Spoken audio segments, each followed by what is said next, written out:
Imagínate entrar a tu propia boda y escuchar un silencio que pesa más que cualquier canción. La iglesia de Santos do Monte amaneció vestida de ritual. Bancos encerados, paños blancos en el altar y un rastro de pétalos que alguien dejó caer con temor reverente. El aire olía a café recién tostado y a cera. En la sacristía, el hilo con que la madre de Isabel había cosido el dobladillo del vestido todavía descansaba en la mesa, con la aguja prendida como un pequeño testigo.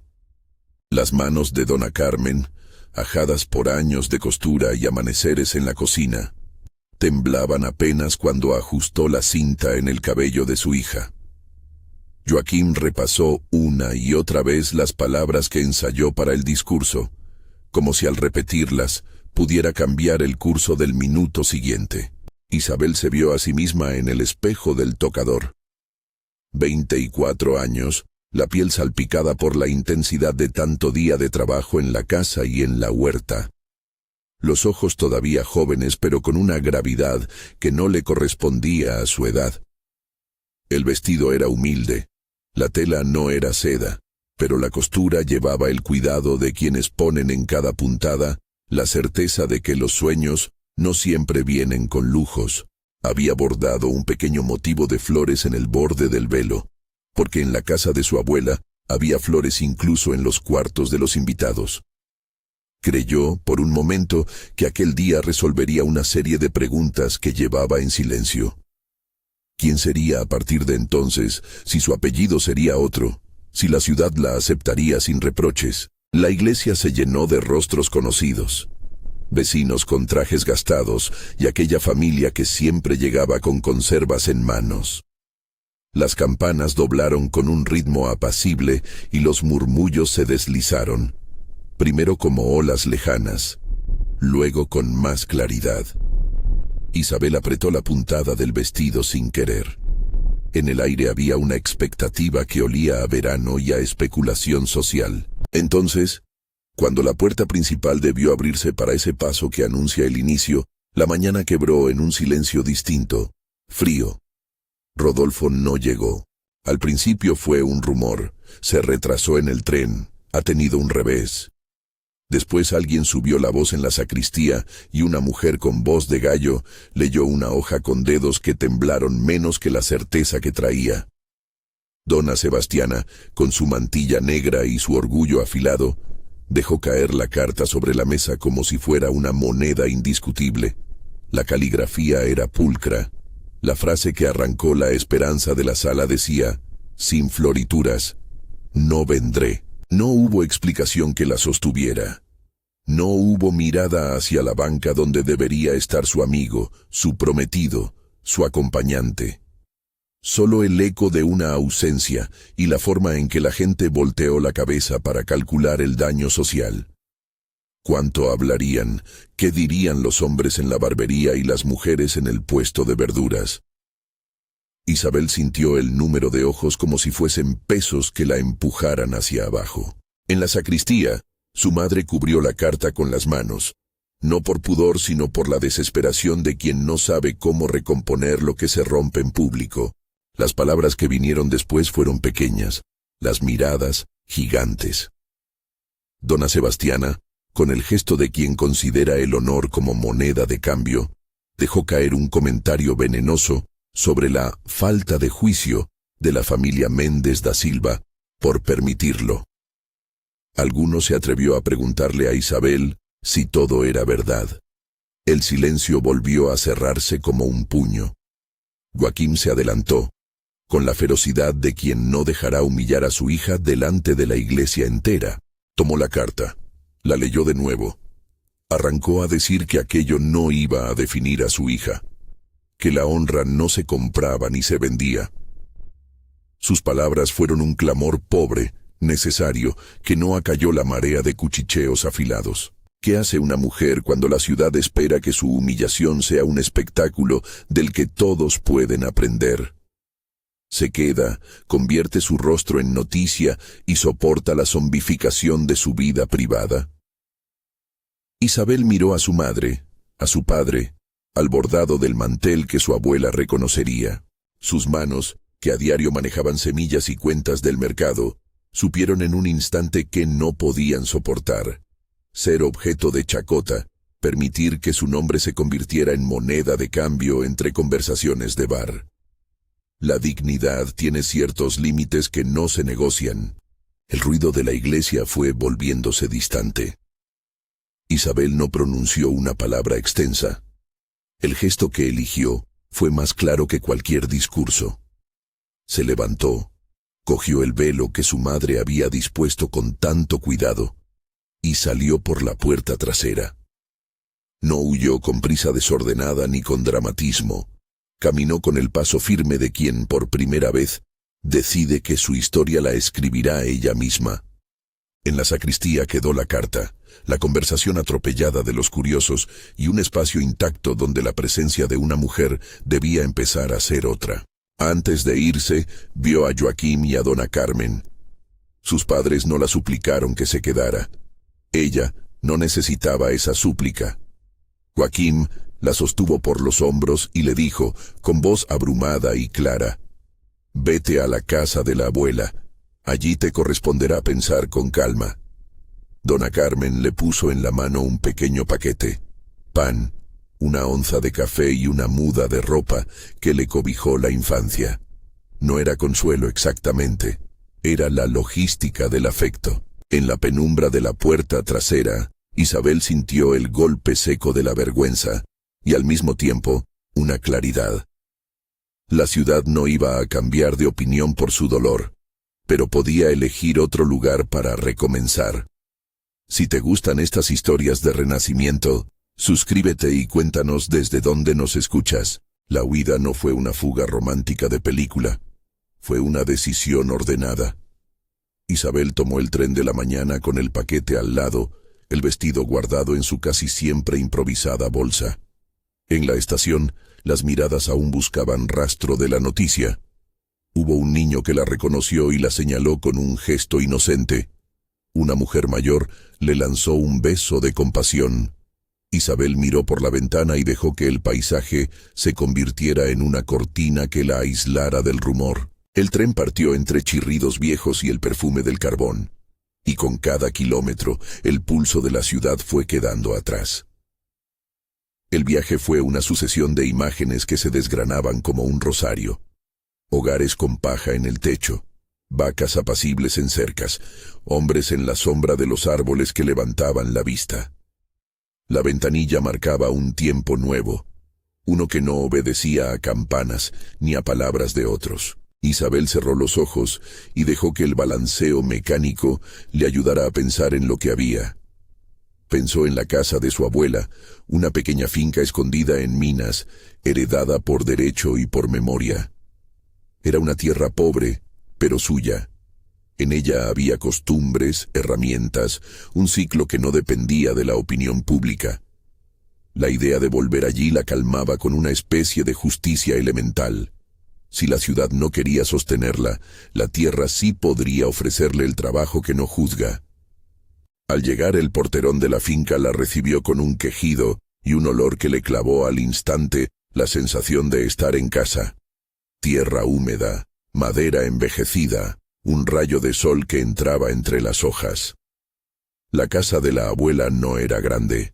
Tenía un corredor largo, paredes que guardaban las manchas de muchas lluvias y una cocina cuyo fuego parecía haber sido encendido desde siempre. Seu Germano la esperaba con esa calma de quien ha visto muchas partidas y regresos. Era un hombre bajo, de manos gruesas, con la mirada recta. Benedita, su esposa, apareció con la delantal manchado de harina y una sonrisa que no preguntaba demasiado. A su lado, un perro viejo movió la cola como quien reconoce a una heredera. No había tiempo para lamentos extensos. Germano le ofreció una taza de café negro y un pan de mandioca, y Benedita la miró con una ternura que no pedía explicaciones. «Aquí la tierra no se mete en chismes», dijo Benedita, en tono que mezclaba humor y sabiduría. «Trabaja, y la tierra te responderá con lo que ella puede dar». Isabel apretó la taza con manos entumecidas por el viaje y pensó en la ironía. La tierra no besa la frente ni lee cartas. Sin embargo, en su honestidad había consuelo. Los primeros días fueron una telaraña de movimientos mecánicos. Acomodar la ropa, arreglar el cuarto, mirar el atardecer sin nadie que midiera su gesto. Se despertaba al amanecer, aprendió a encender el fogón con las manos de Benedita que, como todo hereje de la práctica, le dejaba hacer hasta que el gesto se apoderó de sus dedos.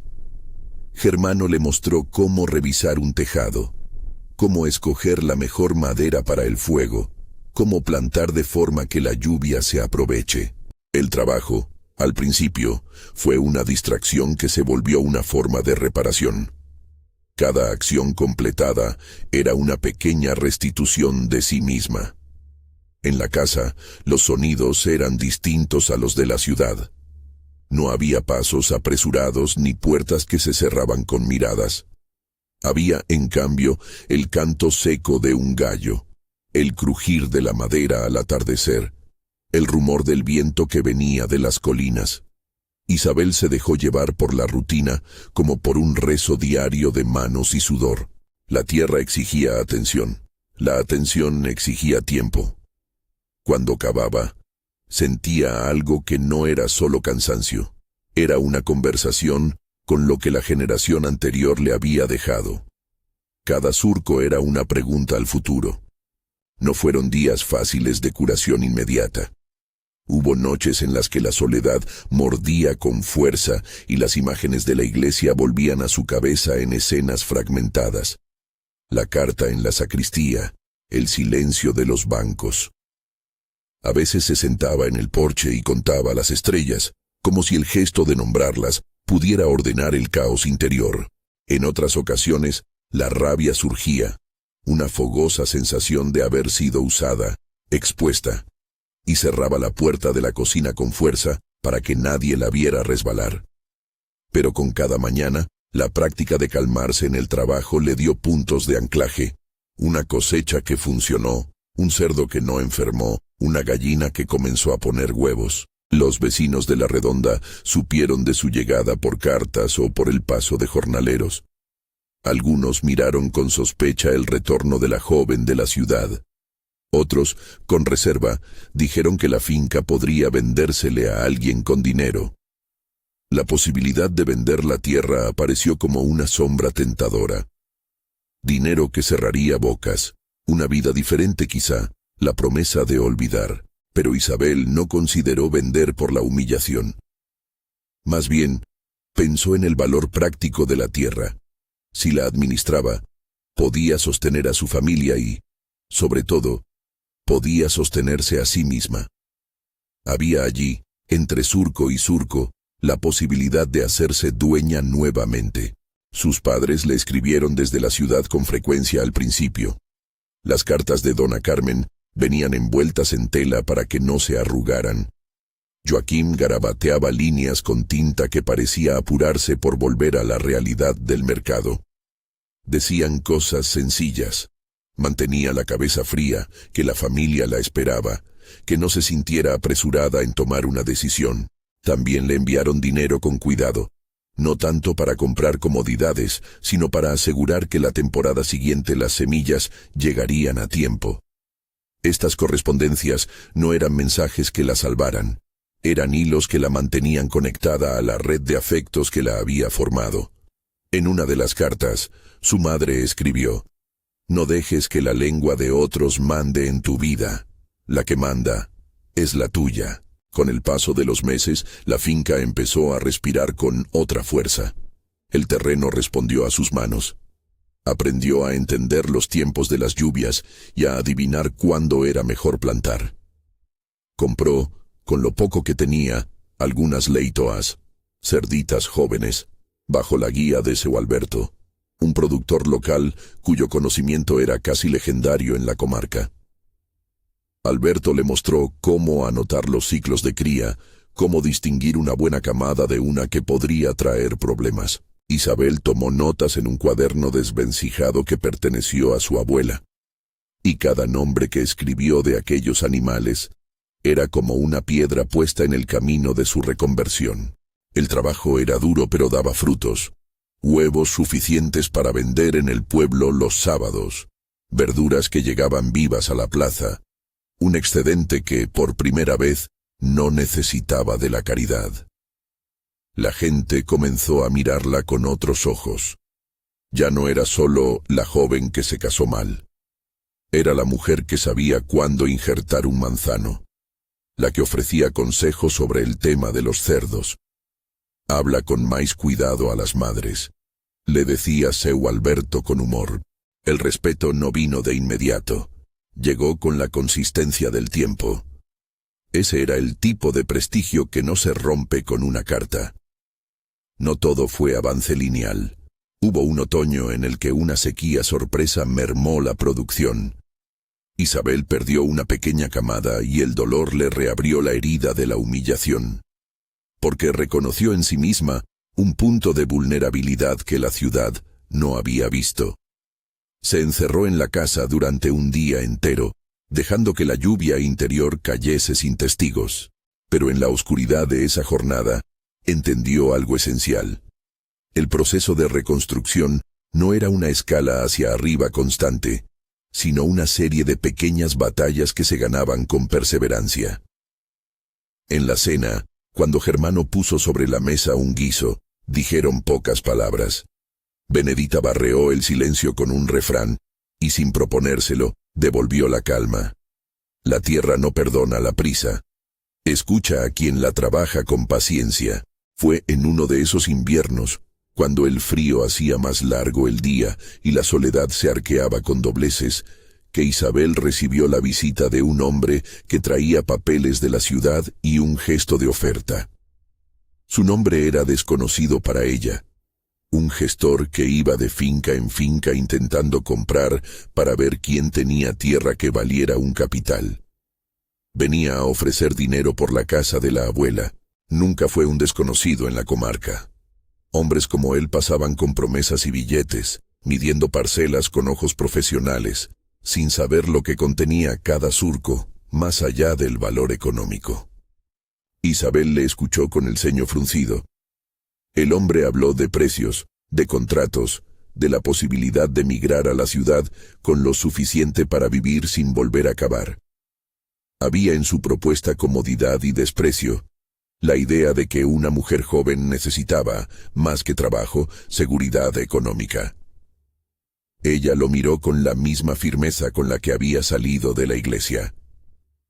No era un rechazo a la estabilidad, sino una afirmación de que su vida ya no podía reducirse a un cheque. No vendo, dijo, y la frase fue un golpe que no dejó margen a la negociación.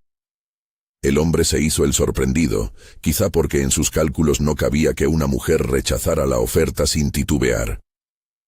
Se marchó con la expresión de quien considera que su negocio fue interrumpido por el capricho de una rusticidad incomprensible. Esa negativa no fue impulsiva. Antes de contestarle, Isabel repasó los números en su cabeza. Habló con Germano, consultó con Benedita y con su padre por carta. Evaluó la posibilidad de vender y el valor de la independencia. Vender suponía borrar parte de su historia. Quedarse implicaba reconstruir con esfuerzo. Optó por lo segundo. Fue una decisión que la devolvió a sí misma y al mismo tiempo la hizo responsable de su destino. Nadie la salva en esta historia. Ella tomó la responsabilidad. Los meses siguieron como estaciones que enseñan en silencio. Había reuniones de vecinos en la plaza, donde se discutían temas del precio del trigo o la llegada de semillas nuevas. En esas reuniones, Isabel comenzó a participar con naturalidad, hablando de la forma de mejorar la cría de cerdos, proponiendo la siembra rotativa. Al principio alguien murmuró que era una atrevida. Después vino la práctica. Los resultados aparecieron en pequeñas diferencias de cosecha y en la cantidad mayor de huevos. El respeto, otra vez, se ganó a base de constancia. La ciudad siguió con sus cuchicheos, claro. No todos los hilos se cortan de inmediato. Llegaron cartas de amigos antiguos que preguntaban por la boda fallida con una mezcla de curiosidad y compasión. Isabel respondía con la misma composure con la que ordenaba las cuentas del campo. A veces, la carta de un conocido traía la pregunta que todos no se atrevían a hacer en voz alta. ¿Has pensado en casarte otra vez? La pregunta venía cargada de suposiciones. Para ella, la respuesta no era una prisa por encontrar compañía, sino la búsqueda de alguien con quien compartir vida y trabajo desde la igualdad. No necesitaba un salvador, necesitaba un compañero. En el fondo de esa idea, había una lección que Isabel aprendió despacio. La dignidad no se recupera con un vestido nuevo ni con una ceremonia multitudinaria. Se recupera con la repetición de actos que afirman la propia existencia. La dignidad no depende de quién esté o no en la primera banca de la iglesia. Depende de la coherencia con que uno decide vivir. Esa coherencia fue la que la mantuvo en pie cuando la nieve de los inviernos era particularmente cruel y cuando la familia en la ciudad le enviaba noticias contradictorias. A veces condolencias por su suerte, otras veces un llamado a volver al cauce social. La vida en la finca también le devolvió momentos de risa que la ciudad no permitió el día de su boda. Había carcajadas en la cocina cuando Benedita intentó enseñarle a plantar ajos, a la manera que mi madre me enseñó. Y por supuesto, discusiones sobre la mejor hora para conducir a los animales. Esas risas curan, pensó Isabel, porque al final del día hay manos que han trabajado y cuerpos cansados que comparten la mesa sin la vigilancia del rumor. Llegó un atardecer en que, desde la parte alta del terreno, Isabel miró la línea del horizonte y comprendió la medida de lo que había hecho. No había un triunfo estruendoso, había un paisaje que la invitaba a seguir. En el corredor de la casa, agarró el cuaderno de su abuela y escribió una frase breve. Hoy comencé a creer que mi vida puede asentar su propia voz. Fue la primera vez que esa frase, escrita con su propia mano, no tuvo la tensión de la supervivencia, sino el matiz de la esperanza. Todavía quedaban preguntas sin respuesta. ¿Qué diría la ciudad dentro de un año? ¿Habría alguien que vendría a tratar de comprar otra vez? ¿Encontraría compañía un día? Eran preguntas que a veces mordían por la noche y otras veces se quedaban sin urgencia. Pero en la finca, a la luz de una lámpara a aceite, con el crujir del piso y el sonido de un perro que dormía, Isabel dejó que la noche cerrara sus ojos. La decisión de quedarse marcó un camino que ya no podía desandar fácilmente. El resto, pensó, se iría revelando con el trabajo. Cuando la luna se alzó y el viento sopló trayendo promesas indeterminadas desde las colinas, nadie en la casa de la abuela imaginó que, un día, esa misma parcela se convertiría en algo que marcaría a varias generaciones. En aquel momento, la tierra solo era una respuesta honesta. Su historia no estaba concluida. Quedaban personajes por conocer, heridos por sanar y silencios por llenar con la voz de sus manos. La mujer que había entrado a la iglesia con el vestido cosido a mano, empezaba a tejer, con obstinación, su propia red de vida. Y esa red, pensó ella, sería suficiente para sostenerla mientras el tiempo trazaba lo que aún había de venir. Y esa red, pensó ella, sería suficiente para sostenerla mientras el tiempo trazaba lo que aún había de venir. Las estaciones se sucedieron con su ritmo propio. Isabel siguió marcando los días con la humedad de la tierra y el calendario de siembras. Cada tarea completada era, poco a poco, una manera de ocupar el lugar que la ciudad le negó.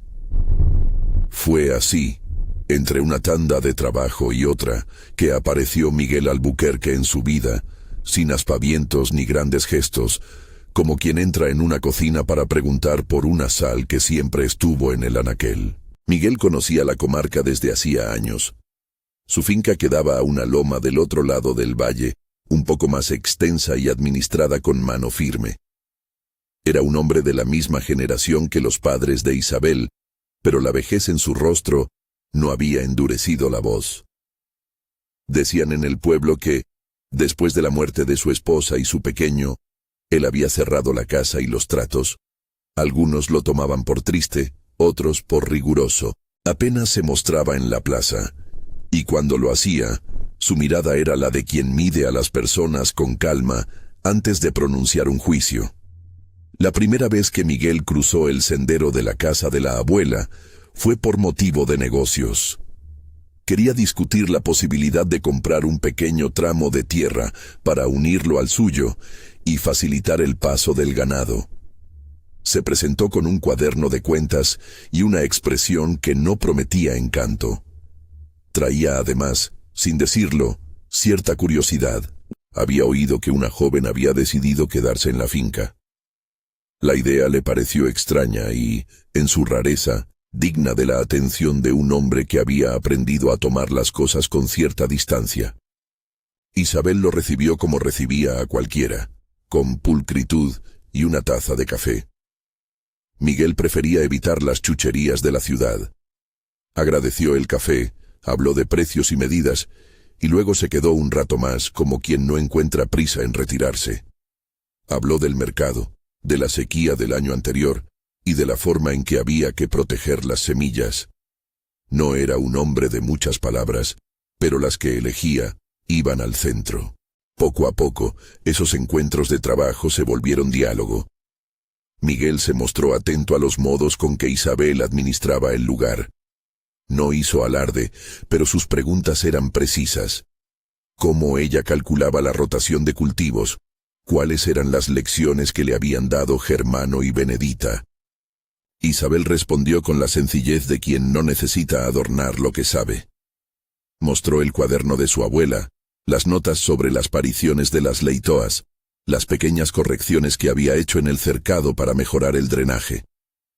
Lo que Miguel percibió primero no fue la belleza que el pueblo exagera, sino una coherencia. La vida de Isabel estaba anclada a lo que hacía. Lo que la ciudad había intentado reducir a rumor, se le aparecía a él como voluntad. Una mujer que trabajaba con criterio y que no pedía compasión por su situación. Eso le intrigó. Él mismo había pasado años encerrado en su dolor, convencido de que el mundo no era lugar donde mostrar flaquezas. Encontrarse con alguien que, por el contrario, había convertido la vida práctica en resistencia, le despertó una esperanza que no esperaba. Las visitas profesionales se multiplicaron. A veces traía semillas mejores, otras, herramientas que reparaba en su taller y que ofrecía para prestarlas. Hubo un invierno en que llegó con un haz de maderas para reforzar una parte del granero, y durante la reparación se quedaron repasando la manera de atar las vigas. Miguel no se ofrecía a hacer lo que Isabel podía. Proponía colaboración y mano a mano. Esa forma de acercarse marcó la diferencia. No había salvación edulcorada, sino tareas compartidas. En la plaza del pueblo, algunos comenzaron a comentar que Miguel pasaba más tiempo en la casa de la abuela. No eran murmullos maliciosos, sino constancias. La gente, acostumbrada a la dinámica de ver surgir parejas apresuradas por interés, observaba con curiosidad cómo se estaban comportando esos dos.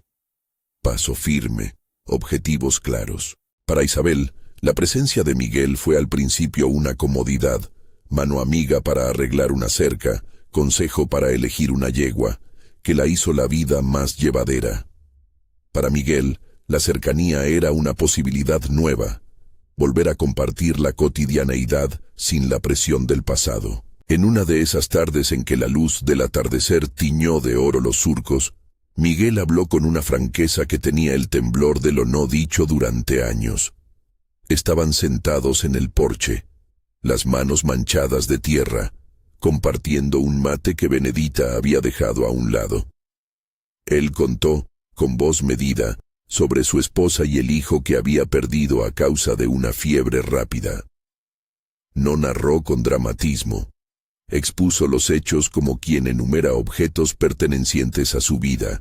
Habló del silencio que llenó la casa después, del modo en que la puerta quedó siempre cerrada, como si abrirla significara reconocer que el dolor no se guarda en arcas.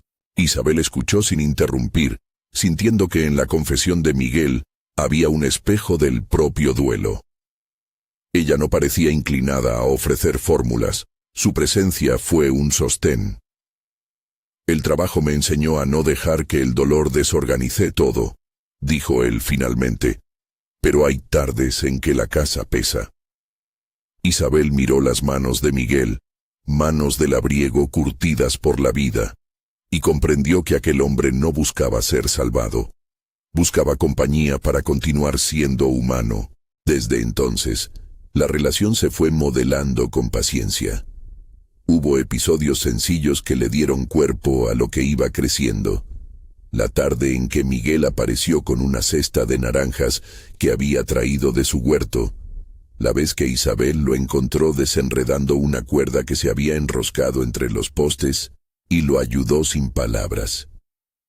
Los desacuerdos discretos sobre cómo conducir la siembra de invierno y las soluciones que proponían a medias, se fueron conociendo, no desde la pasión apresurada, sino desde la construcción diaria. Él le enseñó a comprobar el pH del suelo con métodos que había aprendido en sus viajes. Ella le mostró la importancia de vigilar el comportamiento de las cerditas en el surcado temprano. Un día, en la ferretería del pueblo donde siempre se resolvían los asuntos prácticos de la comarca, la conversación se tornó más directa. Miguel, que siempre había sido cauteloso, le dijo que admiraba su forma de administrar las cosas y que sentía que, juntos, podrían mejorar las tierras más de lo que cada uno lograría por separado. No habló de matrimonio en ese momento. Su propuesta fue de sociedad, casi de proyecto. Isabel escuchó y sintió que la oferta llevaba un peso distinto. La posibilidad de ampliar la finca, de asegurar el futuro de aquello que con tanto trabajo había empezado. No obstante, ella se mantuvo firme en la línea que la había acompañado hasta allí. Cualquier alianza tendría que ser con igualdad. Si hay que juntar tierras, que sea para repartirse la fatiga y las ganancias, dijo ella. Miguel asintió. Quiero ayuda, no ceremonia impuesta. Quiero alguien que haga y piense como yo, no que me espere sentando. En la frase de Isabel no había soberbia sino claridad. Él agradeció el gesto y propuso tiempo. Démonos tiempo para probar. Si sirve, lo hablaremos de otra manera. Y así lo hicieron. Probaron un proyecto de riego compartido, mejoraron la pista que llevaba al mercado y dividieron horas de trabajo en la temporada de siembra. No faltaron las pruebas. La vida rural puede ser brutal en sus lecciones. Hubo un brote de enfermedad entre las gallinas de la localidad que obligó a Isabel y a Miguel a coordinar cuarentenas, a reorganizar corrales y a sacrificar algunas ejemplares para salvar el resto. Fue una estación que los puso a prueba. En aquellas largas jornadas, trabajando codo a codo, la simetría entre ellos se fortaleció. Miguel mostró paciencia. Isabel no vaciló en asumir decisiones difíciles. A cada conflicto resuelto juntos, su relación ganaba entramado. Comenzaron a confiar el uno en el juicio del otro.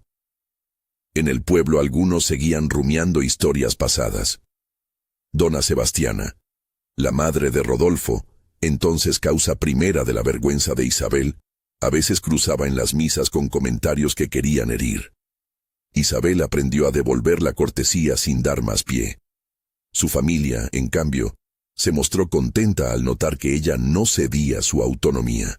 Sus padres, que temieron al principio por su hija, no por el matrimonio fallido sino por la carga pública, vieron que Isabel se mantenía dueña de sí. Joaquín, en particular, se sintió aliviado. Cuando vio a Miguel trabajar en la cerca de la finca y a Isabel supervisar las tareas, el hombre descubrió en aquel trato una dignidad que le parecía justa. Llegó un día en que Miguel, después de meses de acercamiento cauteloso, fue más franco. No pidió casamiento por lástima ni por conveniencia. No ofreció posesiones ni títulos, porque no era el tipo de hombre que entregaría un sermón de grandilocuencia. Fue sencillo.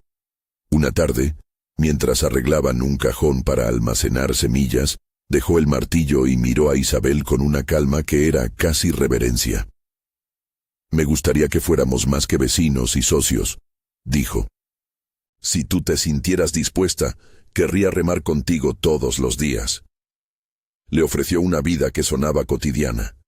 Compartir las tandas de trabajo, las cenas, el cuidado de los animales. Y ella lo escuchó con la misma consideración con que había tanteado muchas decisiones en los últimos años. Isabel le pidió tiempo, no porque dudara de sus sentimientos, sino porque quería asegurarse de que su decisión naciera de voluntad y no de necesidades urgentes. Consultó con su padre por carta. Joaquín le respondió con una nota que hablaba de orgullo y de sentido práctico. «Casa con quien te respete las horas de trabajo y no robe tu juicio». También habló con Benedita y Germano, que la miraron con ojos brillantes, como si ya anticiparan mesas compartidas con dos voces más. En la compostura de su respuesta, Isabel no ocultó la espera. Quería ver cómo se llevarían en esos meses que seguirían, cómo enfrentarían la próxima cosecha juntos. Los meses de prueba consolidaron la idea. Hubo desacuerdos menores, como en toda convivencia potencial. Miguel prefería sembrar temprano en febrero. Isabel daba prioridad a una rotación distinta. Se discutieron los números, se anotaron planillas.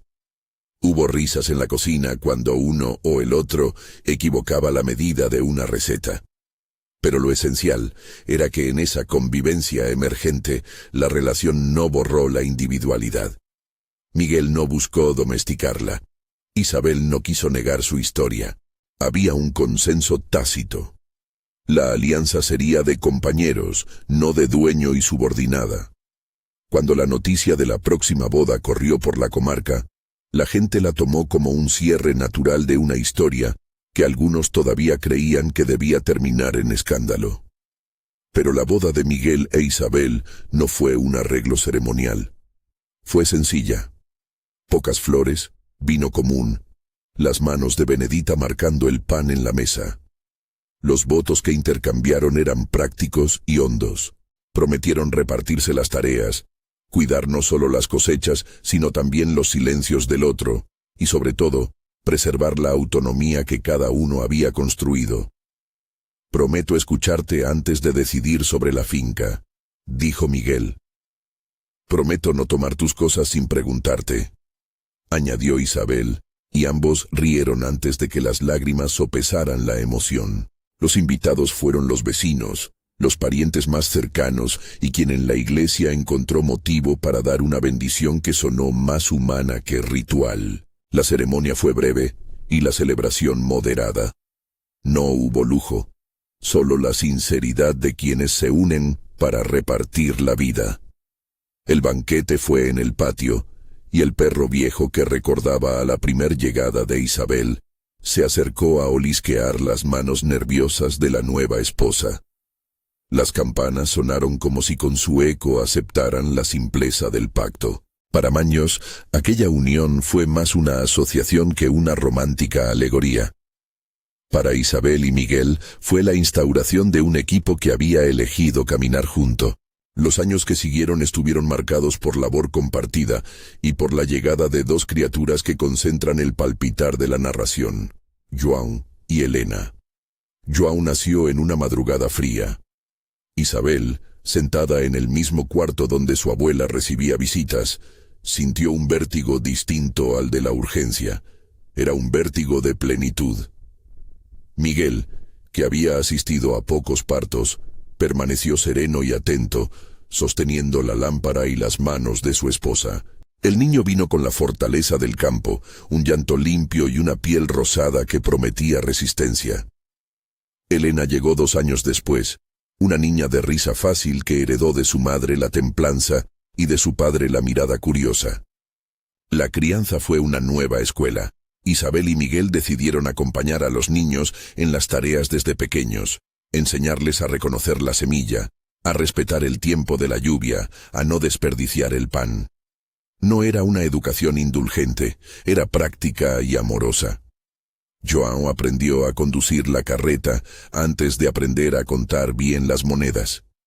Helena desarrolló un tacto para las plantas que hacía que los mayores la llamaran, con cariño, la pequeña jardineira. Aquello que había sido un refugio para la madre se transformó en taller de vida para los hijos. No todo fue halago y recogimiento. La vida rural tiene golpes que se resuelven con manos unidas. Hubo inviernos duros, cuando la nieve en las lomas del interior no era desconocida, tormentas que arrancaron techos, enfermedades ocasionales entre el ganado. En una de las temporadas, una fiebre desconocida llegó a la aldea y tomó a Helena por unas noches. La niña sufrió, y la casa se llenó de oraciones no dogmáticas, de remedios caseros y de la atención precisa de Benedita. Esa época recordó a Isabel que la vulnerabilidad forma parte de la vida compartida. Con trabajo, paciencia y noches sin dormir, la niña sanó. Esas pruebas, lejos de debilitar la familia, la ataron con hilos más fuertes. En el trato con el pueblo, la familia de Isabel y Miguel se consolidó como ejemplo de trabajo y cooperación. Compraron un molino viejo y, con esfuerzo, lo dejaron funcionando otra vez. La molienda ayudó a que varios vecinos mejoraran el rendimiento del grano. Miguel fue menos receloso al participar en la junta de la cooperativa local. Isabel, con su método práctico, reorganizó el almacenaje de semillas para evitar pérdidas. Ellos no buscaban gloria pública, sus acciones hablaban por sí mismas. Con el tiempo, la gente dejó de referirse a Isabel como la joven abandonada y la nombró como una productora respetada, una mujer cuya vida podía servir de ejemplo sin convertirse en teatro. A medida que pasaron los años, Miguel cambió de modo que no parecía una reconstrucción milagrosa, sino una reanudación pausada. Volvía a reír con cierta frecuencia, retomó antiguas aficiones como la carpintería, y, lo más importante, recuperó una manera de mirar al mundo que permitía esperanza. No era que hubiera olvidado a su esposa e hijo, sino que había aprendido a vivir con esa memoria sin que esa presencia consumiera su capacidad de afecto. Su vida, que antes se habían retraído a la sombra del duelo, encontró una nueva forma de sentido en la compañía y en el trabajo compartido. Isabel, por su parte, no dejó de ser la mujer firme que había decidido quedarse. Con el tiempo, sus métodos y su cuaderno de notas, ahora lleno de adendas y cálculos, sirvieron para que la finca prosperara en forma estable y constante. No hubo riqueza deslumbrante. Hubo meses de excedentes y meses de escasez. Sin embargo, la familia siguió siendo autosuficiente y, lo más valioso, autónoma en cuanto a decisiones. João y Helena crecieron respetando ese principio. La dignidad se sostiene en el trabajo y no en la validación de la ciudad. Los años trajeron también dolores personales que la narración no evade. Miguel enfermó una noche de invierno en su vejez. No fue algo súbito, sino un declive paulatino. Una enfermedad que desgastó la respiración y que lo obligó a mirar el mundo con la serenidad de quien termina de cerrar cuentas. No hubo espectáculo en su muerte. Estuvo acompañado, con manos tibias sobre la suya, por Isabel y por la familia. En su lecho final dijo cosas sencillas, agradeció por la compañía y por el respeto que siempre le dieron. Se fue con el rostro tranquilo, dejando la finca en el cartel de lo que ambos habían construido. La pérdida de Miguel reabrió, inevitablemente, los bordes antiguos de la soledad para Isabel. No era la soledad de la joven que salió de la iglesia. Era la de alguien que había vivido décadas junto a un compañero y que ahora debía continuar sola. El dolor fue profundo, pero la vida de la finca no se detuvo. João y Helena, ya jóvenes que asumían responsabilidades, tomaron parte en las tareas. El hijo mayor, un hombre de manos anchas y mirada de su madre, dio un discurso en el entierro que se quedó en la memoria del pueblo. Habló de la humildad de Miguel, de su paciencia y de cómo aquel hombre había cambiado la vida de su madre y, por extensión, la de todos los que vivían allí.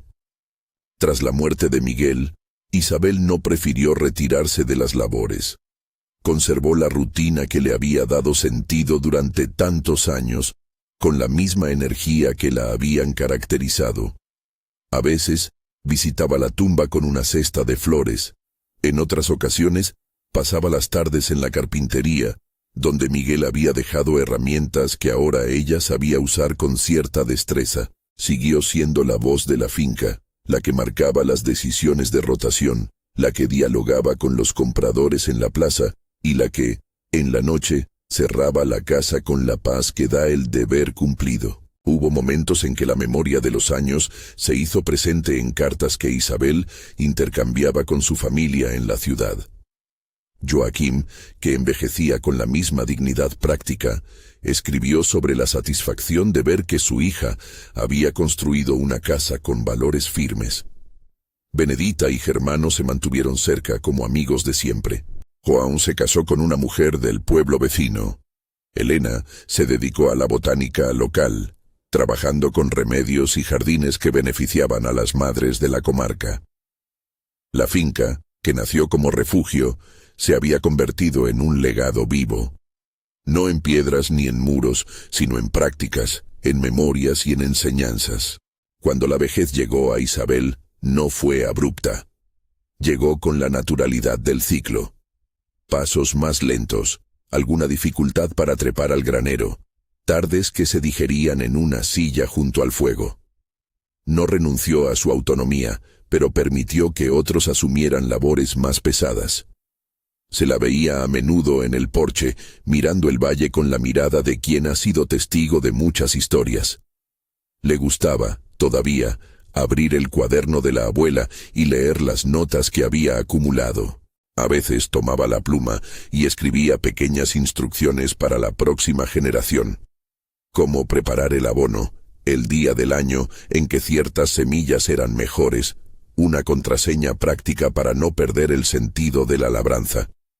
En el último tramo de su vida, Isabel no vivió aislada. La comunidad la visitaba, le traía noticias y, sobre todo, la escuchaba. Los vecinos reconocían en ella la voz que, alguna vez, había sido un rumor de escándalo y que luego se transformó en ejemplo. En una tarde de otoño, con las hojas cayendo como si fueran cartas que el tiempo devolviera, Isabel se sentó a escribir una nota para João, que serviría de testimonio más que de herencia material. En ella, con letra temblorosa y firme, compartía aquello que había aprendido.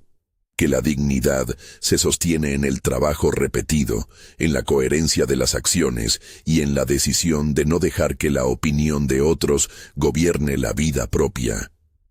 La noticia de la muerte de Isabel, años después de la de Miguel, movilizó a la comarca.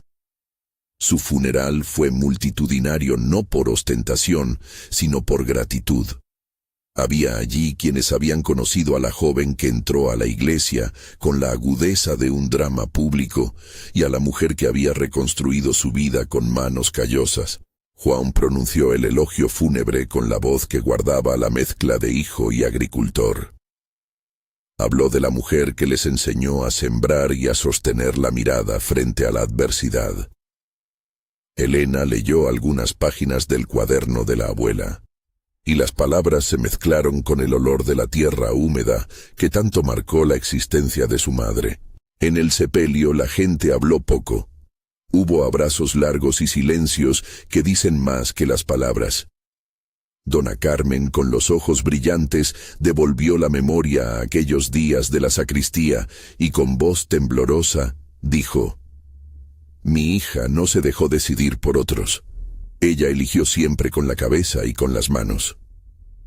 Joaquim, apoyado en un bastón, sumó que la vida de Isabel les había enseñado a no medir la honra por lo que otros digan, sino por la obra propia. La finca quedó en manos de João y Elena, no como una posesión que se arrastra, sino como una responsabilidad que se asume.